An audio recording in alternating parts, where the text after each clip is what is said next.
Um, I was born in the middle of the last century, and I was the third in a family of 10 children.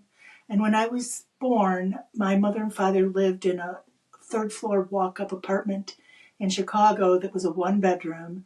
And this was before disposable diapers. So the apartment had drying diapers hanging all through the apartment. And my great grandmother had a big house next to my grandmother's house. And my great grandmother was in her 90s, and she was being moved to a place closer to her oldest daughter who could take care of her, like a senior home, but at that time it was called a rest home. And so the house was available to rent. And so my parents began renting my great grandmother's house. And I moved in there when I was 3 months old. From my earliest recollection, I was interacted with by spirits in that home. It was filled with multi layers of spirits, ghosts. There were at least four very identifiable by name in time ghosts, formerly human ghosts that haunted that space.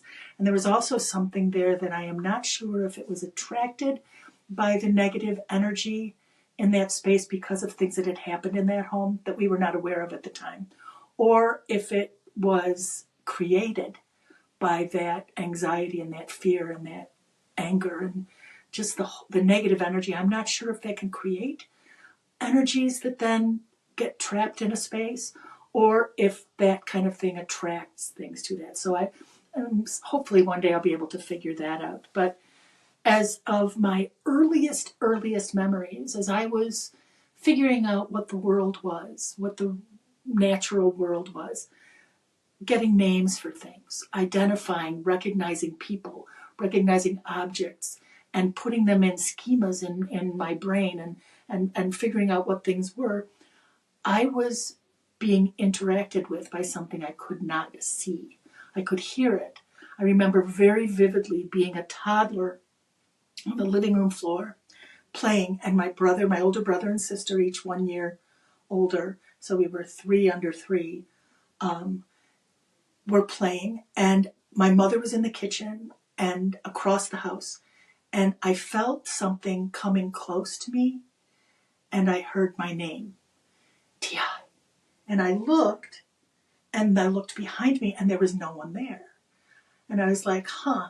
And I looked around, and my siblings had not reacted to it. So I just thought, I didn't know what to expect from the world. I was a toddler, I didn't know what I was supposed to think is real and what I was supposed to not think is real. So I ignored it and kept going. And it came in even closer, and I could feel its breath on me, calling my name again. And I said, what? And my brothers and sisters said, nothing. And I'm like, okay, so now I know there is really something there. I don't know what it is. I don't know how it knows my name, but of course it would because I'm being called my name. But I knew it was something there. And instead of being frightened by it, I just put it in a box. That's what this is. And then as other things happened, as we saw other things that weren't quote unquote really there, that went in that same box. These are the things that exist in the space between the physical world and the other world. I've described this as like looking into, I've got this big cedar tree next to in my garden outside. And I was sitting by the cedar tree, and I just observed some bugs like flying into the cedar and disappearing behind the leaf, behind the fronds. And I could hear, so I tuned in and I could hear something skittering around. I could hear birds up in it, but I couldn't see them. And then something would fly out and I would see it, and that would fly back and it would disappear. This is what happened in my house, except it wasn't bees or a bird. It was conscious, sentient entities that would come in and then they'd disappear. So as we got older, my siblings and I would all we started seeing apparitions that I know as apparitions now, but we just knew that that was the slinky lady in the house. We shared a big bedroom at the front of the house. Now there were 5 of us, 5 and under. And we had a bathroom we had a long hall and a long stairway down to the downstairs with 18 steps, and then a hallway at the bottom of the stairs that at the end of that was a doorway into the basement where there were more stairs that went into the basement. And we would be in that room at night and we would watch this lady walk past. We would see it past the doorway. And she would first appear just at the edge of the door. And we saw her, she appeared as a front silhouette. There was no color to it. It was like she was backlit, but she herself was made of light. It was odd. It was like there was darkness on the front of her, light behind, but she herself was illuminated. And when she would step and move, it was like, it wasn't gliding. Her body was moving. She was stepping. But as she stepped and moved, it was like she'd step and the back of her body would stay there and then catch up. And then she'd do another step and it would stay there and catch up. And back in the late 50s, early 60s, there was a toy in America that was called the slinky. And it was a spring. You would do this. And they had this slinky dog that probably took off the fingers of many children and eventually went off the market. But the front of it was the front half of a dog. Then it had the slinky, and it was like a dachshund, and the tail end was there. And you could pull it with a string, and the head would move, and then the tail would catch up. And so we named her the Slinky Lady. And we would watch her walk all the way past the door, and then she would disappear as if she was walking to the bathroom, and then she would come back going in the other direction. And it was shorter going toward the bathroom and then coming back than when she went this way and then left down the hall the other way. And we got to a place where we could count how long it would take her to get from facing away from the bathroom to facing toward the bathroom. And so if we needed to get out of bed at night, we would wake up one of our other siblings because we had a bargain with each other that we would never leave any of us alone in that place. And so we'd wake the other up and we'd wait until the Slinky Lady went to the bathroom and then went the other way and then say, go, and start counting 1, 1,000, 2, 1,000, 3, 1,000, while the other one would run to the bathroom, do their business, 30, 1,000, 31, 1,000, hurry up, because at like 60 some number, I don't remember the exact number, she would appear again. And you got to be back in bed before she came back. Now, we did not know what would happen if we ran into her, but we just knew we didn't want to. We tried to just stay out of the way of all these things. We'd see a man in the corner. We'd see, a dark cloud fall over when my parents would argue, and we'd all scurry into the toy room to hide away from the argument. And there'd be this dark thing that would hang over the top of us. And all of us experienced this. I've spoken to my siblings since we've been adults, and I wrote a whole book about things that happened in that house. And then as my parents would settle down, this thing would just fall. And sometimes I would feel that before my parents started arguing. It was as if it stirred up trouble. So these were all things going on every day, not just, like it happened in January and then it happened again in, March or whatever. Every single night and day, we would watch the Slinky Lady. We would feel this energy in the house. I would hear this behind my ear, hear our names called. So there was, after my sister and I moved into our own bedroom when we were older, I was like 4.5 or 5, and more babies were coming. So there were more in the big front bedroom. So she and I got a small bedroom at the other end of the hallway, right at the top of the stairs. And it was an odd room. You had to walk through. My dad took the outer door off. It had 2 doors. It had one door and then a small alcove, a very short hallway, like 4-foot hallway, and another door. And he took off the outer door. So now it was just this little hallway into the room. But it had a closet. So it was a small room. It was in the eave. So the ceiling sloped, and there were small windows above the bed, and we had a double bed that we shared. And then there was a window, a low window, since it was in the eaves, close to the floor, to the left of the bed, and right at the foot of the bed was the closet door. And that closet was kind of odd because the closet was shared with the great room, with the master bedroom in the front.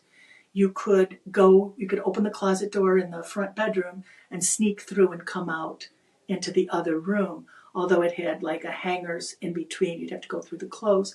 But, so as children, you'd think this would be a really fun hide and seek place or game to go from place to place. We never went in that closet, ever. As a matter of fact, when back in the 60s in the US, girls had to wear dresses to school, and all the clothes needed to be ironed and starched. On Sunday, my mother did laundry and did all of the ironing and put all the clothes, and our job was to take the clothes up and put them away. And we had a basket with clothes for the dresser, and we laid the dresses on top. And my sister Kate and I would carry it upstairs, and we would do eeny, meeny, miny, moe, or rock, paper, scissors to figure out who was going to open the closet door and put their foot in front of it and stand there and hold the door so it wouldn't close, and who was going to grab the hangers and pull them out, and then we'd slam the door. And then we'd put the dresses on the hangers, and we'd rock, paper, scissors again, or eeny, meeny, miny, moe again, and gird ourselves and say, okay, ready, go, and open the door, stand in front of the door so it wouldn't close, and step in halfway and hang those dresses up, and then slam that door and run like crazy down those stairs to get away from whatever was there. We never played in our bedrooms. We spent no time except sleeping in our bedrooms, even though the living room was chaotic and noisy and many children. We all stayed in a group at all times. We never went off by ourselves. Even like the bathroom off the kitchen, there was you couldn't see through it. Nobody closed that door. We just didn't want to be alone any place in that house. And we just, it was just normal. It wasn't like there were other places that we didn't feel like that. This is where we lived. This is just like, this is reality. This is how it is. So there was a time that one Sunday my mother told me to bring the dresses upstairs, and I didn't see my sister Kate, my big sister. And so I said, where's Kate? Because I wasn't going up alone. And my mother said she already took the stuff for the dresser up. And I thought, oh, it must be other siblings are upstairs, because we were all putting clothes in. So I carried the dresses upstairs, and there was nobody upstairs. And I looked around, and I was like, and I just got this, this rush of like, get out of here now. And I set the dresses on the bed, and I headed back to the top of the stairs, and I started down the stairs. And the stairs were wooden stairs with a long railing, and at the foot of the stairs was a big cupboard, a china cabinet full of my great-grandmother's china and things. And so I was almost halfway down the stairs. There were probably 10 more stairs to go. And I see Kate in the living room. And I say, Kate, will you come up and help me put the dresses away? And she said, I already put the other stuff away. And I'm like, please don't make me, I can't do this on my own. She says, okay. And she starts toward me. So I let go of the railing.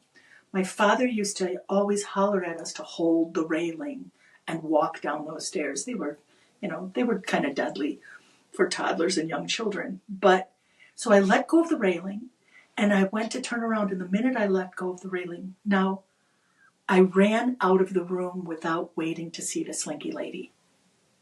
So I just needed to get out of there. I would have and should have waited and watched for her to pass and then go, but I did not.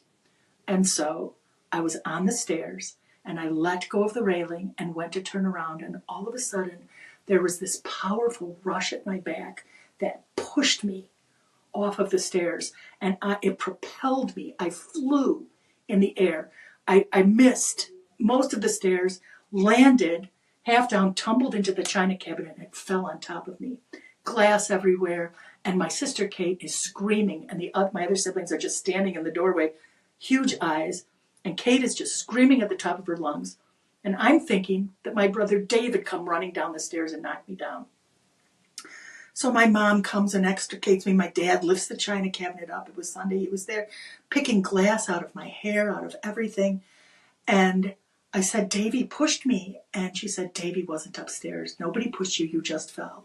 And Kate said, she didn't fall. She flew. She wouldn't jump off the stairs toward the china cabinet. She flew toward the china cabinet. My mom said, it's okay. Nobody's hurt. We're all okay. And this is how we dealt with everything. We called my mother later in life Cleo because she was queen of denial.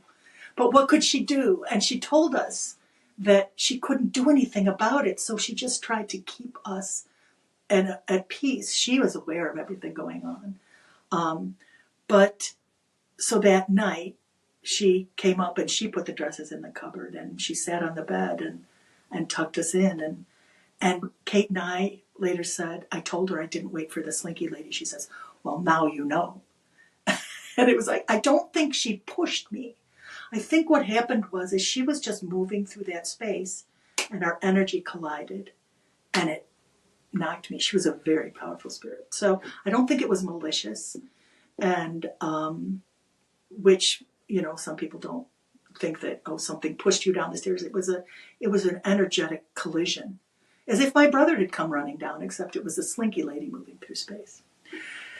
So then Kate and I are in that bedroom, and the slinky lady was not the only spirit in that house, the only ghost in that house. There were more, and there was something in that closet that was so repellent. None of us wanted to spend any time in that closet from either side. And we would, because the place was so full of spirit, to go to sleep, my sister Kate and I shared the bed, and we would climb in the bed, and we would scoot to the middle of the bed, back to back, facing outward, and we'd pull the blankets and sheets up and tuck in as much as we could so we could breathe out. If your hands were out, someone would take your hand. If your head was out, you could feel your hair be stroked. And it wasn't like a malicious thing. It was like lovingly stroked, like somebody. My great-grandfather was there, and I'm pretty sure that that was him. It could have been others, but so we didn't want that. So we would just tuck all in, back to back, and so that we wouldn't be one or the other awake alone, we would chant the word sleep, sleep, in unison until we both drifted off. We'd slow our breathing together and fall asleep together. And this worked great, and we'd just stay tucked in all night, and then in the morning we'd just get up and quick get dressed and run away, leave the room fast. Well, one night I woke up, and it was very late, and I knew it was very late because I woke up and I was on my back, and this was first very disconcerting because I was completely vulnerable and unprotected. And when spirits would interact with us at different times, we had all learned that the best defense was to become invisible, to not let them know we knew they were there. So I woke up and I'm on my back and I know I'm not protected. And if I all of a sudden tuck in, it's going to attract their attention because I could feel them there. I could sense that there was something there. Just like you can sense if there's someone in the room with you without turning around, someone's entered the room. So I knew there was something there. And so I just stayed really still and I tried very, sneakily to reach over to see if I could grab my sister's hand, to see if I could squeeze it and wake her up. Because very frequently, if there was more than one of us, it would dissipate the energy, it would leave. But I couldn't. Her hands were tucked in her chest. And so there I was by myself. And I listened to see if I could hear my parents. Their bedroom was downstairs. And sometimes you could hear them listening to the TV at night or talking. And I could tune into that and know that I wasn't the only one awake, but I couldn't hear them. And we lived on a side street, but just behind our house, there was an alley and then a very busy street. And I couldn't hear any cars on the busy street. So I knew it was really late. Because that street was busy until well into the late evening. So I knew I was alone. I knew it was really late. And I needed to try to go to sleep. I tried not to panic. I tried to stay calm. And my mother had told us how to do relaxation things where you picture your body emptying like a sandbag with the, your feet, you relax your feet and up your body. And as I was doing this, the street light was outside the window and it was casting a reflection on the brass doorknob of the closet. And so I used that reflective light as like a focal point so I could focus, and it was like a self-hypnosis to go to sleep. And I noticed it start to move. And I immediately thought, I think I was like 4 or 5, I was probably 5 years old. I immediately thought, my eyes are playing tricks on me. I can't look at that. I'm going to look away. And so without moving, I'm just moving my eyeballs, and I look over the window and I look up at the ceiling and I look around to the other side and I keep looking, and then I hear click of the latch of the door. And I'm like, oh. And now my heart is beating so hard. I'm afraid that I can hear it. My ears are just going, woof, woof, woof. And I just very still, and I looked over, and the door was going, just opening. And I didn't look, I closed my eyes, but I was looking through my eyelashes, to pretend I was asleep, but I felt it was so dangerous to me. I just felt like I was in real serious danger, and I needed to be ready to like jump up or grab Kate or something. But I tried to remain invisible, and the door opened a couple of feet, and then I kind of opened my eyes and looked, and there was a man inside the closet, outside of the light. He was in the shadow, and he was about as tall as my father, but he was thinner. I saw him so clearly. His brow was furrowed. He had big sideburns. And this was the early 60s. This was before men, that was the 70s when men did that stuff. He had these big sideburns, and he was wearing a long white shirt that I now recognize as a nightshirt. And I looked at him, and I avoided his eyes, but I was checking him out, and he was wringing his hands in front of him with his brow just furrowed. And it wasn't, I all of a sudden was not afraid of him. He was trying to express something to me, and I noticed that he became really hazy, about thigh height for him, and then he had no legs. It was like it just disappeared, so he had only manifest his upper body. And he's looking at me, and when I think I caught his eye, he started moving a little forward, and this freaked me out. So I'm scooting back in the bed, and he got right to the edge of the closet, and that's when the streetlight light caught his eyes. And I looked at him, and I couldn't look away. All of a sudden, I felt what he felt. And what he felt was this agonizing, hopeless grief. I was a little child. I had been sad.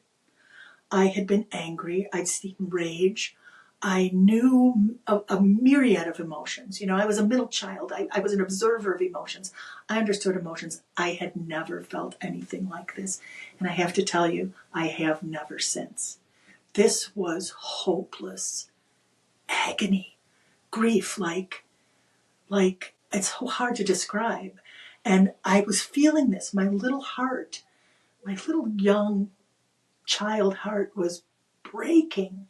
And I felt the weight of his agony, and tears just started rolling out of my eyes. And I just watched him, and I couldn't respond. It was all just like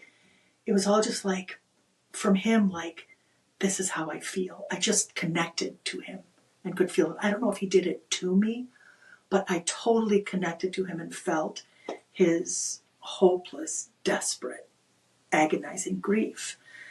And I wasn't afraid. My heart calmed. And all I did was lay there with tears falling out of my eyes and him wringing his hands and looking at me. And I just felt compassion. It was empathy at that point. It wasn't even compassion. I just felt him. And somehow I fell back asleep. And I don't know how that works. My daughter and I were talking about that today, that in really scary situations, you turn over and you go back to sleep. I think that must be like a disassociative kind of mechanism to be able to exist when you become aware of the presence of this kind of thing.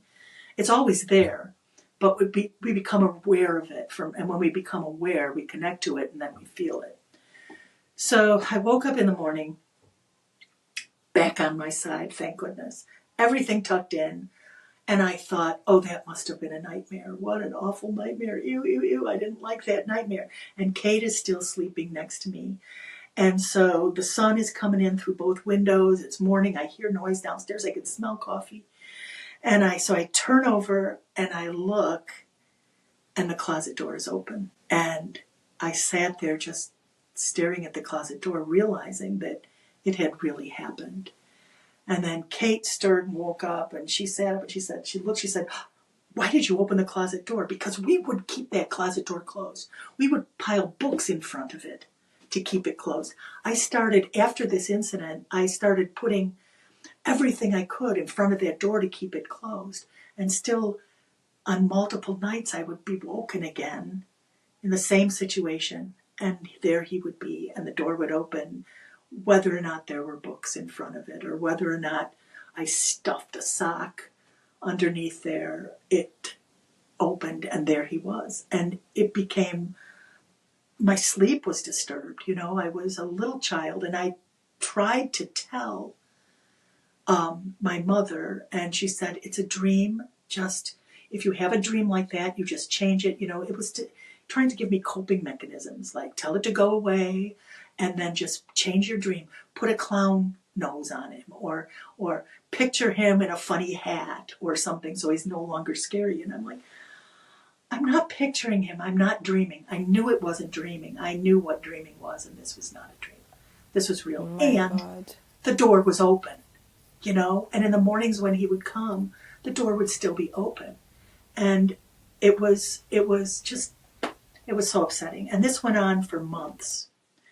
You were a kid back then, but nowadays you've had a lot of time to think and process, and you've learned so much more about this. So if you were to be today in the situation of your mother, what would be the way to tell your kids to deal with that? Well, if I was there in the situation of my mother, and my mother was also extremely sensitive and psychic, but it was at a time when everything was denied. If I was in that situation today, and I was in a situation similar to this with my granddaughter at her school, I was teaching at the school where she was, and there was something coming into her first grade and freaking her out, and she would go into these freakouts there. And so I just went there and I told that thing to knock it off and leave her alone. So today what I would do is I would put protections around there. And I would block that space and say, this, you stay there. When the children are sleeping, you leave them alone. And there are things that you can do to do that. There, you can use salt. There's all kinds of other things. And I would also acknowledge that, yes, my child, I'm sorry that you're being disturbed by this. Let's make it go away together, and show her how to push it away. But my mother didn't have those tools or that awareness. And fortunately, in a way, because these experiences have led me on the path of my life, which now I am able to help people with that kind of thing, having experienced that.